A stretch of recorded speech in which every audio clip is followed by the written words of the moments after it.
नमस्कार, मेरा नाम डॉक्टर स्वाति वर्मा है। मैं यहाँ पे शेखर हॉस्पिटल में स्त्री रोग विशेषज्ञ के तौर पर काम करती हूँ। मैंने अपना MBBS और MD king George medical university Lucknow से किया है और MRCOG की डिग्री UK से प्राप्त की है। आज हम एक विशेष सिलसिले पे बात करेंगे, यानी कि PCOD। PCOD जैसा कि आप सबने कभी न कभी नाम सुना ही होगा, पॉलीसिस्टिक ओवेरियन डिजीज। ये बीमारी स्पेशली आजकल टीनेज गर्ल्स यानी कि 13 साल से 19 साल की लड़कियों के बीच में बहुत तेजी से ग्रो कर रही है। अगर हम परसेंटेज की बात करें तो 100 में से 10 लड़कियां आजकल PCOD से ग्रसित हैं, मतलब अफेक्टेड हैं। अब ये बीमारी के बारे में जानते हैं और ये बीमारी होती क्यों है। बेसिकली इस बीमारी के पीछे कारण है हार्मोनल इम्बैलेंस, यानी कि जो फीमेल हार्मोन्स ईस्ट्रोजन और प्रोजेस्टेरॉन होते हैं वो इम्बैलेंस हो जाते हैं। क्यों इम्बैलेंस होते हैं? इम्बैलेंस का मेन कारण लाइफस्टाइल इश्यूज हैं। जैसा कि हम सब लोग जानते हैं, आजकल पढ़ाई की वजह से या एक रूटीन लाइफस्टाइल भी हो गया है कि फिजिकल एक्टिविटी काफ़ी कम हो गई है। बच्चे आजकल ज़्यादातर बैठ के कंप्यूटर पे खेलते हैं या फिर पढ़ाई के चक्कर में घंटों बैठे रहना पड़ता है।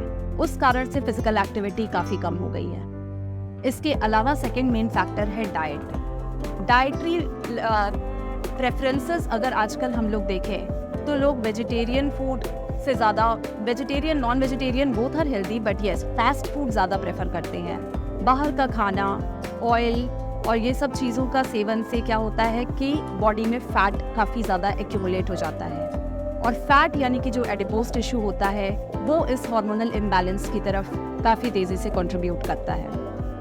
अब जब हार्मोनल इम्बैलेंस होता है तो इसके सिम्टम्स क्या आते हैं? सिम्टम्स में मेन सिम्टम्स यही हैं कि मेंस्ट्रुअल साइकिल्स डिसरेगुलेट हो जाती हैं, मेंसेस इनफ्रीक्वेंट हो जाते हैं, या तो कम आने लगते हैं, 2-3 महीने में एक बार आना, या बिल्कुल दवाई के बिना आना ही नहीं, या फिर जब आता है तो बहुत हैवी ब्लीडिंग होती है। अगर ये सब सिम्टम्स किसी भी 13 से 19 साल के बीच की लड़कियों को या फिर उसके अलावा भी डेवलप हो रहे हैं तो you should immediately consult a specialist doctor, क्योंकि PCOD के सिम्टम्स हो सकते हैं। इसके अलावा और भी सिम्टम्स जैसे कि वेट गेन, एक्ने यानी कि पिंपल्स, ये सब भी इंडिकेट करते हैं कि लेडी में बी हैविंग PCOD और developing PCOD in a short duration of time. अब अगर हम इसकी ट्रीटमेंट के बारे में बात करें तो treatment mainly consists of lifestyle intervention, यानी कि डाइट और एक्सरसाइज। अगर अच्छी डाइट हम लोग इंक्लूड करें, प्रॉपरली लेडी को काउंसिल करें कि she should give preference to healthy lifestyle, healthy diet, fruits, vegetables, इन सबको या घर के खाने को प्रेफरेंस दें ओवर फास्ट फूड या बाहर का खाना। उसके अलावा routine regular physical activity, 20 to 30 minutes routine daily की physical activity is a must to combat this disease. अगर ये दोनों चीज़ें फॉलो किया जाए तो सबसे बड़ा चीज़ होता है prevention is better than cure. तो ये डिजीज़ हो ही नहीं पाएगी, और अगर शुरुआती स्टेजेस में भी है तो सप्रेस हो जाएगी, इसको ईजिली अवॉइड किया जा सकता है। और इसके अलावा फिर we are here to help you all.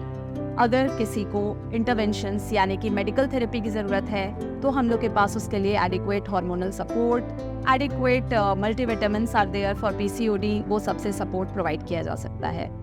So please pay attention to your lifestyle, and if in case you have got any menstrual symptoms, any lethargy, weight gain, pimples and all those skin problems, please do consult a doctor for expert care.